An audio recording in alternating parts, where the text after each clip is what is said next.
Palavra da Verdade, com Hernandes Dias Lopes. Abra sua Bíblia comigo, no Evangelho de Cristo, conforme o relato de Marcos, capítulo 4. Marcos 4, versos 35 a 41. Marcos 4, 35 a 41.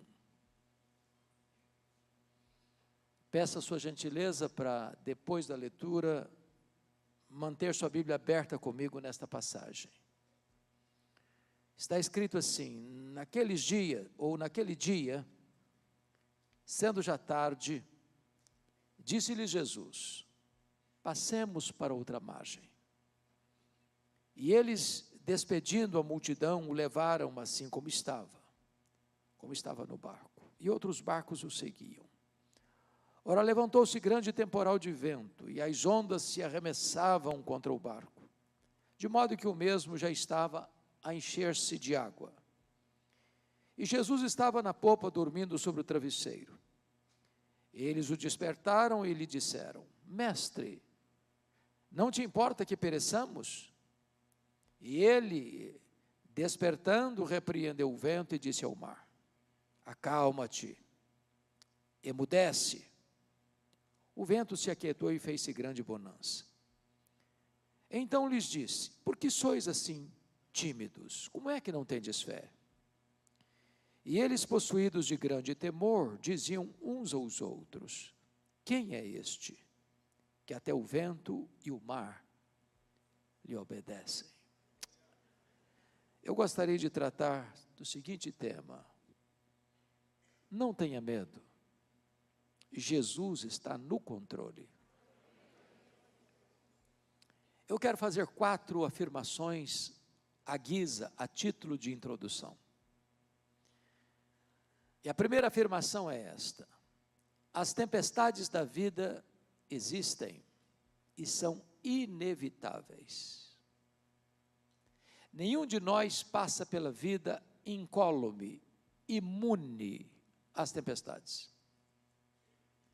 Elas chegam mais hoje ou mais amanhã, democraticamente, para ricos e pobres, grandes e pequenos, doutores e analfabetos, crentes e descrentes. Nós não vivemos numa estufa, blindados, estamos expostos às tempestades da vida. A segunda declaração é que as tempestades da vida, além de inevitáveis, elas são também imprevisíveis. Elas chegam sem mandar aviso prévio. Elas chegam de súbito. Nos colhem de surpresa. É um acidente grave. É uma doença súbita. É um divórcio doloroso. É um luto traumático. É uma rasteira do sócio da empresa. É um filho que se desviou do evangelho e se envolveu com más companhias, trazendo transtorno para a família. É uma situação que você nunca imaginou passar na vida, mas está passando. Talvez a geografia deste ambiente aqui retrate este fato. Vocês todos sabem que o chamado Mar da Galileia é um lago de águas doces, o maior reservatório de águas doces do Oriente Médio, 21 quilômetros de comprimento por 14 de largura. O chamado Mar da Galileia está encurralado por montanhas, no lado oriental as montanhas de Golã, do lado ocidental as montanhas da Galileia. Esse lago está a 220 metros abaixo do nível do mar Mediterrâneo. No extremo norte de Israel, muito próximo dali, está o maior monte de Israel, o Monte Hermon, cujo cimo fica sempre coberto de gelo. Às vezes, repentinamente, inesperadamente, os ventos gelados descem desta montanha, encurralado por montes, batem na superfície do lago, e começa uma tempestade de vento, sol a pino, inesperadamente. É assim também na vida. As tempestades chegam de súbito, inesperadamente. imprevisivelmente. Terceira declaração: as tempestades também são inadministráveis, tantas vezes. Aquilo que é comum, doméstico,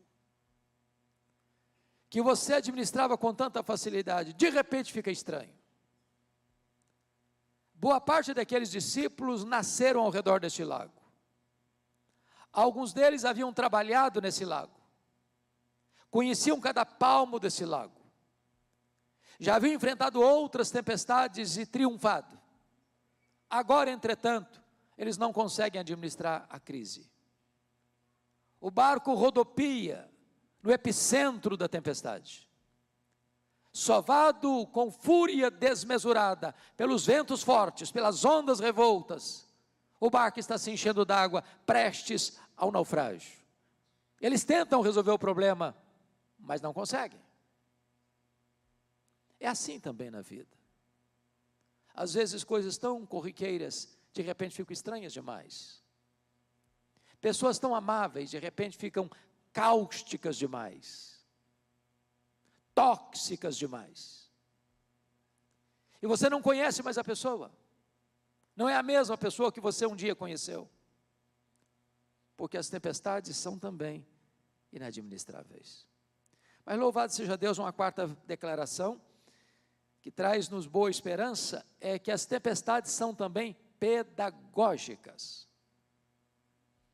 Você e eu cremos que Deus é soberano. Você e eu não cremos em acaso, em sorte, em azar, em determinismo cego, em misticismo, em macumba para crente. Você e eu cremos que a mão de Deus dirige o nosso destino. Você e eu cremos que Deus nunca permite algo na nossa vida sem ter um propósito. As tempestades não vêm para nos destruir, vêm para tonificar as musculaturas da nossa alma. As tempestades não vêm para nos derrotar, mas para nos aprovar diante de Deus. Então, se você está passando uma tempestade na vida, saiba que Deus tem um propósito. Não é para destruir você, é para fortalecer a sua fé. Dito isto, então, à guisa de introdução, vamos à análise do texto. O contexto dessa passagem revela para nós que Jesus passara todo aquele dia ensinando as parábolas do reino. E se você já deu aulas, ensinou, pregou um dia inteiro, é claro, no final do dia, você está exausto, cansado. Foi nesse contexto que Jesus, naquele dia, sendo já tarde, disse para os discípulos: passemos para outra margem. E ele entrou dentro do barco, foi lá para trás do barco, pegou um travesseiro, deitou e dormiu. Ele era perfeitamente homem. E enquanto Jesus dorme, e enquanto navegam, a tempestade súbita chega. E eu posso até escutar os discípulos dizendo uns para os outros assim: vamos deixar o mestre descansar. Nós temos conhecimento, nós temos perícia, nós sabemos administrar o problema, nós vamos resolver. Mas não conseguem. Então, quando eles estão no auge da crise, eles recorrem a Jesus com uma pergunta em tom de censura: mestre, não te importa que pereçamos? E Jesus se desperta, repreende o vento, repreende o mar, a grande bonança. Então é Jesus que agora pergunta para eles assim: por que sois assim tímidos? Como é que não tendes fé? E eles, ao verem um milagre acontecer, do mar escutando a voz do Criador, o vento se acalmando como uma fera que se recolhe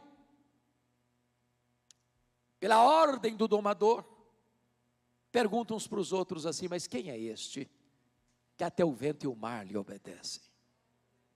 Se vocês olharam comigo, esta narrativa bíblica está totalmente focada em 3 perguntas. A primeira pergunta está no verso 38, é a pergunta dos discípulos a Jesus: mestre, Não te importa que pereçamos? A segunda pergunta está no verso 40. É a pergunta de Jesus aos discípulos: por que sois assim tímidos? Como é que não tendes fé? A terceira pergunta está no verso 41. É a pergunta entre os discípulos: quem é este que até o vento e o mar lhe obedecem? Se o texto está regido por essas três perguntas, é sobre elas que precisamos conversar a partir de agora. Então vejamos a primeira pergunta, a pergunta dos discípulos, que é a sua pergunta, é a minha pergunta. É a pergunta que endereçamos a Ele, a Jesus, na hora do aperto, da angústia, da dor, do sofrimento, da ameaça da morte. Quando você se vê encurralado, entrincheirado por problemas que você não consegue resolver.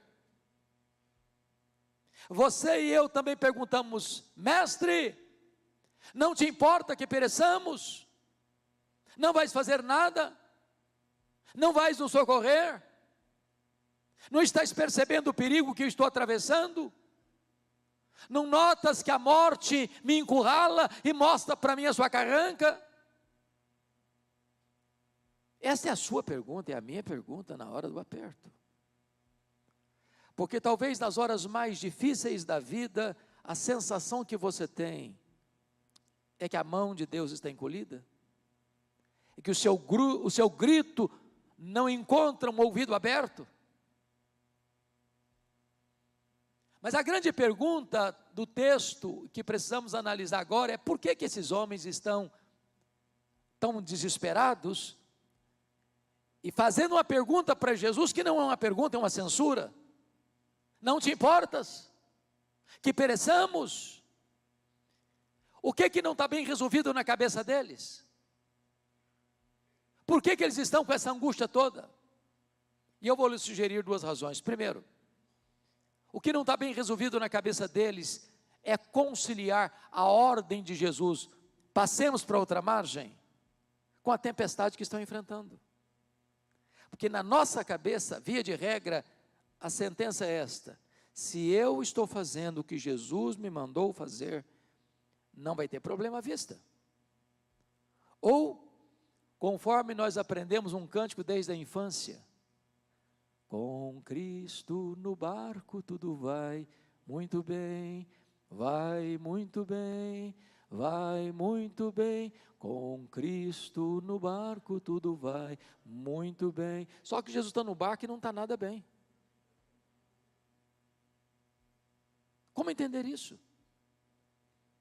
Você é crente, você tem uma vida piedosa, você anda com Deus, você é dizimista fiel, você leva Deus a sério, e a tempestade pega você, mói você, ameaça você, amedronta você. Entender a tempestade que Deus mandou atrás do profeta Jonas é fácil. Deus manda a tempestade atrás dele porque ele estava numa rota de desobediência. Deus manda a tempestade atrás dele para trazê-lo de volta para a presença de Deus. Então deixa eu lhe dizer uma coisa: crente desviado é endereço certo de tempestade. Se você está desviado, Deus vai mandar a tempestade atrás de você, não para destruir você, para trazer você de volta para a presença de Deus. Agora, como entender que você está andando com Deus, está enfrentando tempestade? Essa era a crise deles. A segunda crise deles, para fazer essa pergunta em tom de censura, era conciliar a urgente necessidade deles e a aparente demora de Jesus. O que Jesus estava fazendo no barco? Dormindo. Quem está dormindo não está agindo. Eu vou lhes dizer que a demora de Deus às vezes nos machuca mais do que a própria tempestade. O silêncio de Deus às vezes grita mais alto nos ouvidos da nossa alma do que os ruídos mais barulhentos das circunstâncias mais adversas. E você vê um ente querido seu numa cama doente, e você ora, e você jejua, e você chora, e você clama, e a situação se agrava. e você está no auge do seu desespero, e você clama aos céus, e a única voz que você escuta é o eco da sua própria voz. Eu fico imaginando que o grande drama de Marta, Maria, lá em Betânia, não foi apenas a doença do irmão Lázaro, foi a demora de Jesus. Percebam comigo a cena. Marta, com a teologia muito correta, manda o seguinte recado para Jesus: está enfermo aquele a quem amas. Ela não diz, corre para cá, larga tudo aí, sai depressa, vem, rápido, precisamos de socorro. Não, ela só diz assim, está enfermo aquele a quem amas. Porque quem ama tem pressa em socorrer a pessoa amada. De onde Marta morava para onde Jesus estava, era um dia de viagem. Então esse homem sai de Betânia, quando chega lá onde Jesus estava, foi no final do dia. E quando ele dá o recado para Jesus, Jesus diz para os seus discípulos, o Lázaro morreu. Morreu que dia? No mesmo dia que o emissário saiu da casa da Marta. Mas o recado que deve ser dado a Marta é este: esta enfermidade não é para a morte, é para a glória de Deus. Aí agora o emissário volta no outro dia, segundo dia. Chega esbaforido e dá notícia, essa enfermidade não é para a morte, é para a glória de Deus, mas o Lázaro já está morto e sepultado. Olha o nó na cabeça da Marta. Jesus fica mais 2 dias onde estava. Se o homem gastou um dia para ir, mais 2 dias, 3 dias. No 4º dia Jesus vai. E quando chega lá, o Lázaro está morto e sepultado há quanto tempo? 4 dias. A pergunta é por que Jesus só foi no 4º dia? Por que Jesus não curou a distância? Por que Jesus não saiu imediatamente, foi junto com o emissário? Por que Jesus ficou mais 2 dias onde estava? Por que Jesus só foi no 4º dia? É porque havia uma crença entre os rabinos, que um morto poderia ser ressuscitado pela instrumentalidade humana, como aconteceu no ministério de Elias e de Eliseu, até o 3º dia. A partir do 4º dia, a crença deles é que não podia existir qualquer instrumentalidade humana, só o próprio Deus em pessoa podia fazer esse milagre. Jesus espera até o 4º dia, para que a nação reconhecesse que ele não era apenas um grande homem, ele era o próprio Deus entre os homens. Eu quero dizer para você nesta noite que Jesus não chega atrasado. O tempo de Deus não é o nosso. Ele nunca chegou atrasado. Quando ele parece atrasado, é porque ele está preparando algo maior e melhor para a nossa vida. Você não tem que ter medo, você tem que ter fé, porque ele está no controle. Mas vamos à segunda pergunta, porque agora diz a Bíblia que Jesus se desperta e repreende o vento e repreende o mar. Acalma-te, emudece. E o mar escuta a voz do Criador. E o vento tem ouvidos e obedece à voz do Criador. Diz a Bíblia que a sua voz é poderosa. A sua voz despede chamas de fogo. A sua voz faz tremer o deserto. A sua voz faz dar cria às corças. Ele fala e o sol para. Ele dá uma ordem e as estrelas aparecem. Ele dá uma ordem e o vento se acalma. Ele dá uma ordem e o mar sossega. Ele dá uma ordem e a doença tem que acabar. Ele dá uma ordem, os demônios têm que bater em retirada. Ele dá uma ordem e os anjos saem para obedecê-lo. O universo inteiro se curva diante da sua voz poderosa. O vento se acalma, o mar se aquieta. Agora, é Jesus quem pergunta para os discípulos no verso 40. Por que sois assim tímidos? Como é que não tendes fé? Em outras palavras, por que vocês estão com medo? Agora, transporte-se para aquela circunstância e pergunte a você mesmo, você estaria com medo? Um barco frágil, de noite, o barco rodopiando no meio do mar, enchendo-se de água, o vento fuzilando, as ondas açoitando, a morte mostrando sua carranca, e Jesus pergunta assim, por que vocês estão com medo? Eu só fiz um cruzeiro grande na vida, Já fiz vários cruzeiros pequenos, mas grande eu só fiz um. Saiu de Santos, foi para as praias do interior do Rio. E eu prometi a mim mesmo nunca mais fazer outro cruzeiro na vida. Foi horrível. Ondas de 5 metros. Todo mundo dentro daquele navio ficou nauseado. As pessoas saíam cambaleando para ir para o restaurante e voltavam sem jantar, segurando nas paredes, vomitando pelo corredor. Quando saiu, eu sabia que tinha 8 horas de viagem, eu não suportava mais o enjoo. Eu fiz uma oração para Deus: Deus, ou eu durmo ou eu morro, eu não aguento isso. Agora imagina um barco pequeno. E Jesus pergunta: vocês estão com medo por causa de quê? A grande pergunta é: por que aqueles discípulos deviam ter fé e não medo? E para ajudar a vocês na memorização, dar-lhes-ei 4 razões por que eles deviam ter fé e não medo. Todos começando com a letra P. Primeiro, eles deviam ter fé e não medo por causa da promessa de Jesus. Versículo 35, passemos para outra margem. Se Jesus disse passemos para outra margem, qual era o destino deles? A outra margem. Permita-lhes dizer que promessa de Jesus e realidade são a mesma coisa, porque Ele é o avalista da sua própria palavra. Em todas as suas promessas nós temos o sim e nós temos o amém. Nenhuma das suas promessas cai por terra. Então, se Ele prometeu, Ele é fiel para cumprir. Segundo, por que eles deviam ter fé e não medo? Por causa da presença de Jesus. E quem é Jesus?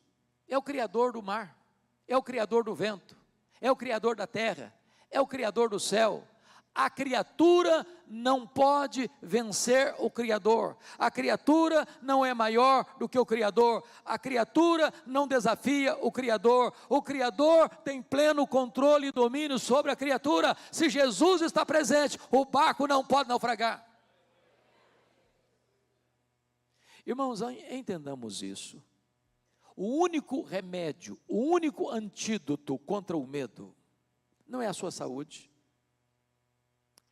não são os seus músculos tonificados, não é a sua inteligência, não é o seu conhecimento, não são os seus diplomas, não é o seu dinheiro, não são os seus amigos, não é a tradição da sua família, não é a posição que você ocupa na empresa, não é a posição que você ocupa na liderança religiosa.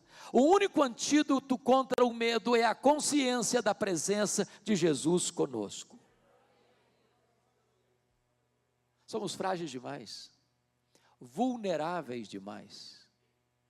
Agora, se Ele está conosco, nós não precisamos ter medo. Como Davi disse: ainda que eu ande pelo vale da sombra da morte, não temerei mal nenhum, porque Tu estás comigo. E Jesus prometeu: eis que eu estou convosco todos os dias, até a consumação dos séculos. Terceiro, por que eles deviam ter fé e não medo? Primeiro, por causa da promessa. Segundo, por causa da presença. Terceiro, por causa da paz de Jesus. O que Jesus estava fazendo no barco? Dormindo. Pergunta: ele sabia que a tempestade viria? É óbvio que sim. E se sabia, por que dormiu? Dormiu porque sabia que tudo estava sob controle. Então vou lhe dar uma definição de paz. Paz não é ausência de tempestade. Paz é a consciência que, apesar da tempestade, tudo está sob controle. Não do seu controle, não do meu controle, mas do controle de Jesus. Você está passando luta na vida? Você está passando tempestade na vida? Você não está no controle. Você não está com as rédeas nas mãos.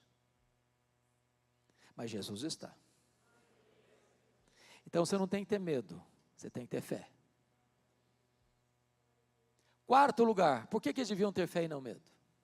Primeiro, por causa da promessa. Segundo, por causa da presença. Terceiro, por causa da paz. Quarto, por causa do poder de Jesus. Marcos reúne ao redor desta passagem outros episódios que destacam de forma eloquente o poder de Jesus. Se não, vejamos. Aqui ele tem poder sobre a natureza. Aqui ele dá uma ordem e o mar se aquieta. Aqui ele dá uma ordem e o vento cessa. Aqui ele dá uma ordem e a bonança chega. A natureza inteira está debaixo do controle, do governo e do domínio de Jesus. Ele tem poder sobre a sua criação. Mas logo que Jesus acalma a tempestade, preste atenção, ele navega para o que nós chamamos hoje para as montanhas de Golã, para o lado oriental do lago, para a região gentílica. E quando eles desembarcam numa região gentílica de uma das cidades de Decápolis, que são as 10 cidades gentílicas, e tem um despenhadeiro, e tem um cemitério. E tudo que você não espera ver de noite dentro de um cemitério é gente viva. E tem um homem lá, nu, violento, gritando sem parar entre os sepulcros, tomado por uma legião de demônios, 6.000 demônios. Legião, meus irmãos, era uma corporação romana de 6.000 soldados, a máquina mais perigosa e temida do Império Romano, onde uma legião passava com 6.000 homens, flecheiros, com espadas, deixava um rastro de destruição. Tem dentro de um único homem 6.000 demônios. Esse homem é enjeitado da família, esse homem é foragido da lei, as algemas não conseguem mais prendê-lo, ele não tem mais espaço entre os vivos, por isso convive entre os mortos. Ele é um pária da sociedade, ele é um transtorno social. E Jesus viaja à noite, depois de uma tempestade, para dentro de um cemitério, porque no reino de Deus não tem lata de lixo, no reino de Deus não tem gente descartável, no reino de Deus não tem gente irrecuperável. Para Jesus não tem vida irrecuperável, para Jesus não tem vida quem não possa ser curada, liberta, salva, restaurada para a glória do seu nome. Para Jesus não tem doença incurável, Ele é o todo-poderoso Deus, Ele tem poder sobre os demônios. Jesus faz essa viagem para curar este homem, para libertar este homem, para salvar este homem, para transformar este homem e para enviá-lo como missionário para a sua terra. Ele tem poder sobre a natureza, Ele tem poder sobre os demônios. Mas quando Jesus retorna para a sua cidade, que ele adotou como sua cidade, Cafarnaum, tinha uma multidão aguardando por ele. E no meio dessa multidão tem uma mulher anônima, incógnita, que está sofrendo há 12 anos uma hemorragia crônica. Já gastara todos os seus recursos com a medicina, sem lograr qualquer melhora ou qualquer êxito no tratamento. E essa mulher, num dado momento, ela começa a pensar: se eu apenas tocar na orla das vestes de Jesus, eu ficarei livre do meu mal.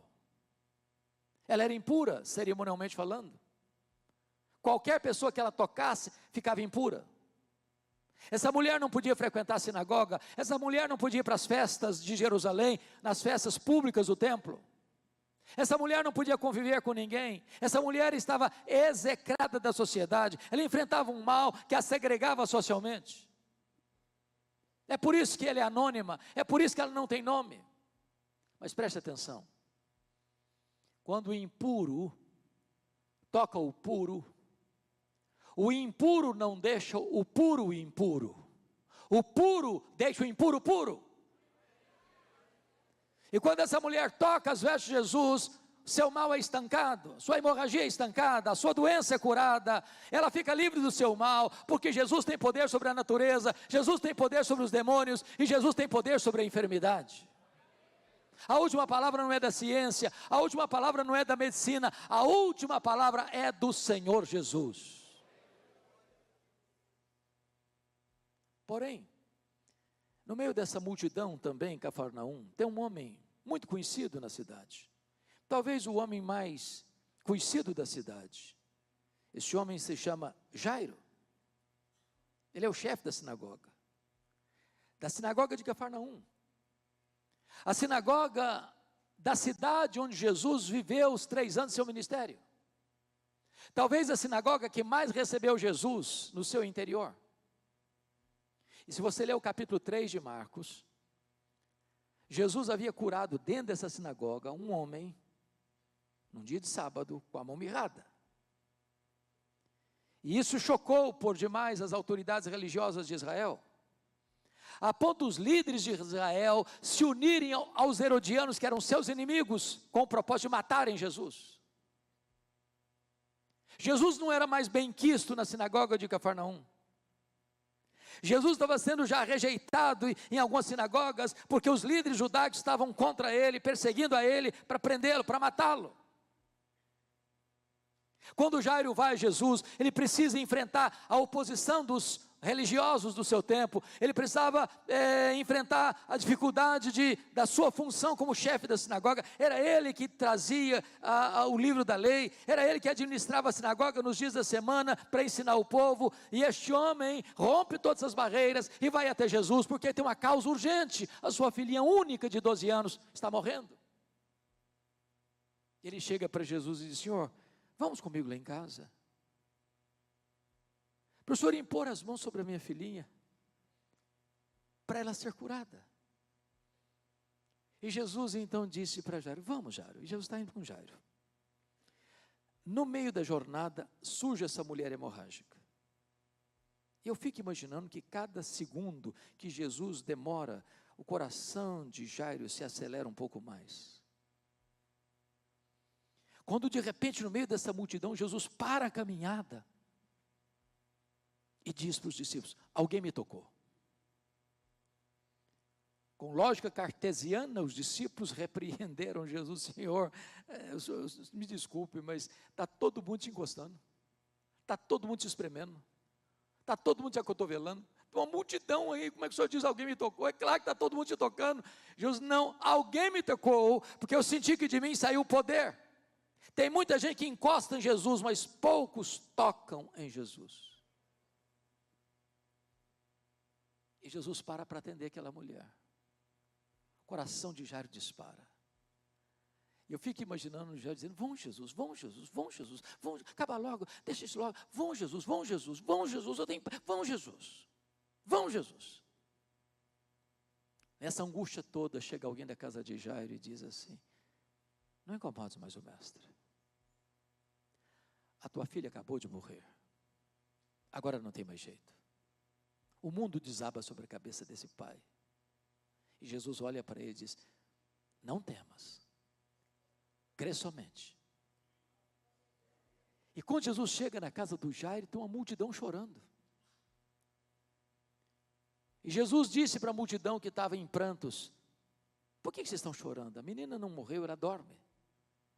E Jesus está usando uma expressão para a morte, que é um eufemismo para a morte, é o sono. Porque quando você diz que um morto está dormindo, você está dizendo duas coisas.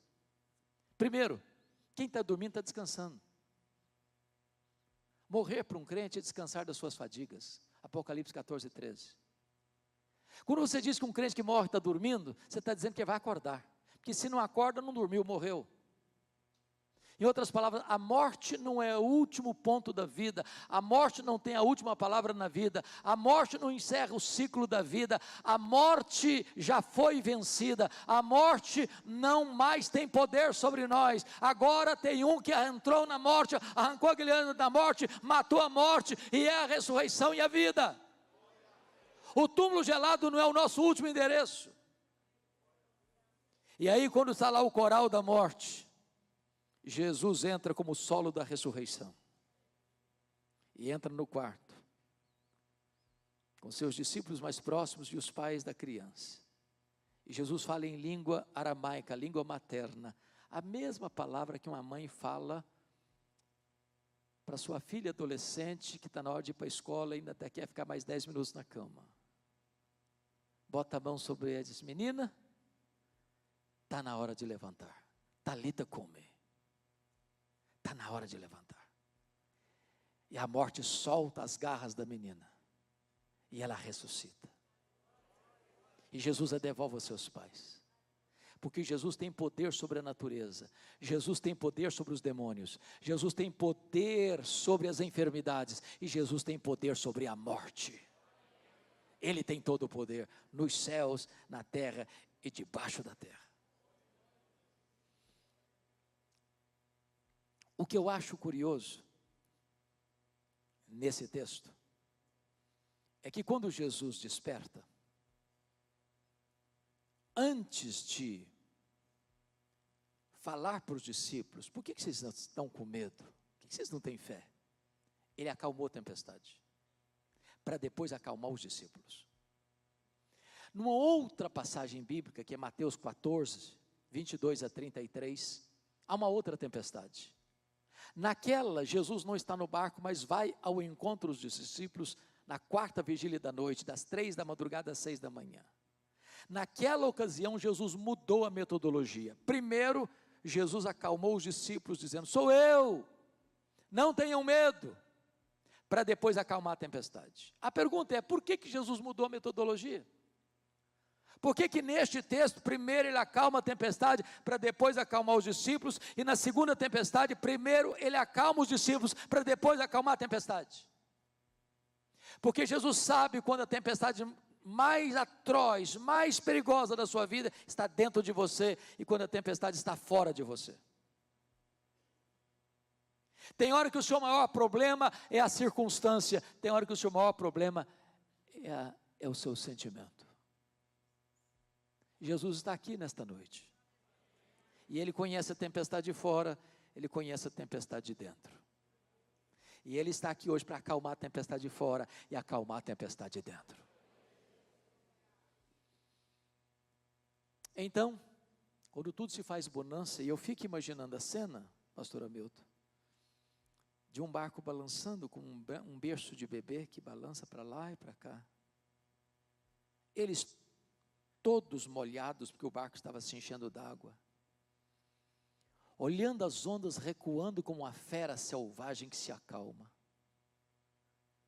olhando e percebendo que o vento está se recolhendo às suas recâmaras, tomados de uma grande admiração e temor, eles se voltam uns para os outros e perguntam, numa pergunta emblemática: quem é este, que até o vento e o mar lhe obedecem? Esta é a terceira pergunta do texto. E nós poderíamos responder essa pergunta nesta noite, dizendo que este é aquele que com o Pai e o Espírito Santo, nos refólhos da eternidade, antes da fundação do mundo, planejou todas as coisas, incluindo você e eu, no seu plano eterno, porque Ele nos amou com amor eterno, e nos atraiu para si com cordas de amor.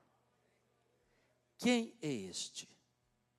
Este é o próprio Criador do universo, porque todas as coisas foram feitas por intermédio dEle, e sem Ele nada do que foi feito se fez.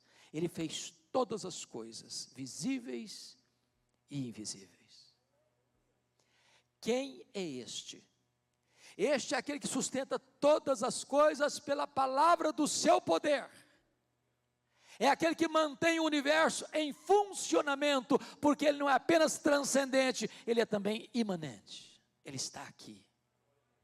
Ele quem dirige o universo. Quem é este? Ora, este é a semente da mulher, que nasceu para esmagar a cabeça da serpente. Este é o descendente de Abraão, em quem todas as famílias da terra são abençoadas. Este é aquele que é representado por aquela coluna de fogo que guiava o povo de noite, e pela aquela coluna de nuvem que guiava o povo de dia. Quem é este? Este é aquele que é representado pelo maná que caía do céu, e pela água que brotava da rocha. Ele é o pão vivo de Deus, Ele é a água viva para dessedentar a sua alma. Quem é este? Este é o simbolizado pelo Cordeiro da Páscoa, cujo sangue vertido, colocado no batente das portas, livrou os primogênitos de Israel da morte no Egito. Quem é este? Este é aquele que é simbolizado pelo tabernáculo.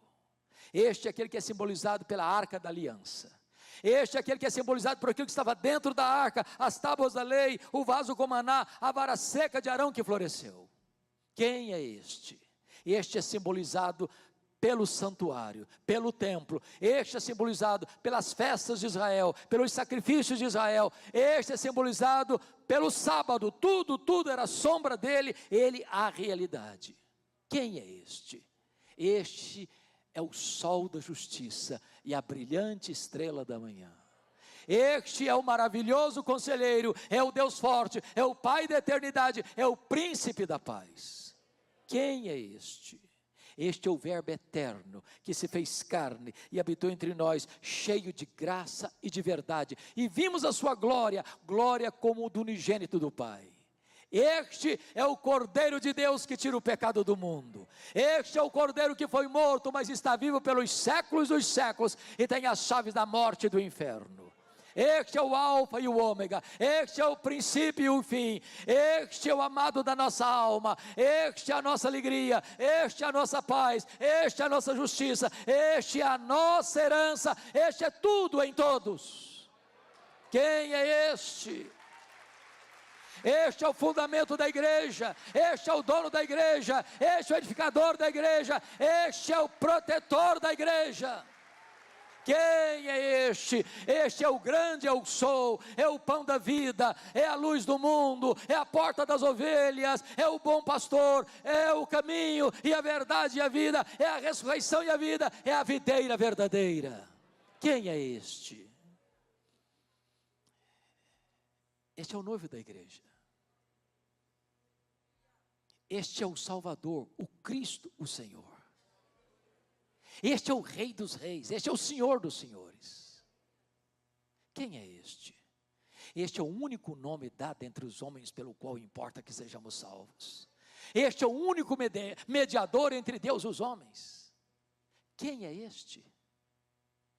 Este é aquele que, por amor de nós, desceu da glória, sendo Deus, não julgou como usurpação o ser igual a Deus, antes a si mesmo se esvaziou, assumindo a forma de servo, humilhando-se até a morte, e morte de cruz, pelo que o Pai o exaltou sobremaneira, e lhe deu o nome que está acima de todo nome, para que ao nome de Jesus se dobre todo joelho, nos céus, na terra e debaixo da terra, e toda língua confesse que Jesus Cristo é Senhor, para a glória de Deus Pai.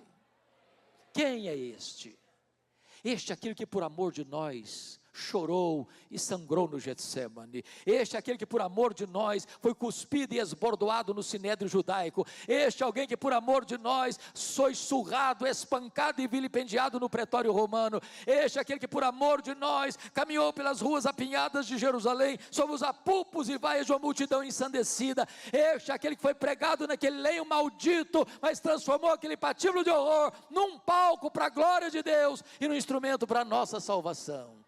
Quem é este? Este é aquele que morreu pelos nossos pecados, mas ressuscitou para a nossa justificação. Este é aquele que voltou para o céu e derramou o Espírito Santo sobre a igreja. Este é aquele que está no trono. Este é o nosso grande sumo sacerdote. Este é o advogado justo que intercede por nós. Este é o noivo da igreja que vai voltar pessoalmente para buscar a sua igreja. Vai voltar visivelmente, audivelmente, repentinamente, inesperadamente, gloriosamente, para buscar a sua igreja. Quem é este? Este é o juiz de vivos e de mortos, que vai se assentar no trono e vai julgar as nações. Este é aquele com quem vamos reinar para sempre e sempre e sempre. Este é aquele que veremos face a face. Este é aquele que vai enxugar dos nossos olhos toda lágrima. Este é aquele com quem vamos servir e reinar pelos séculos dos séculos. Quem é este? Este é o amado da nossa alma, este é o nosso glorioso Salvador. Este é aquele que está dizendo para você nesta noite: você não precisa ter medo, você precisa ter fé. A este Jesus, a honra, a glória, o louvor, agora e pelos séculos eternos. Aleluia. Amém.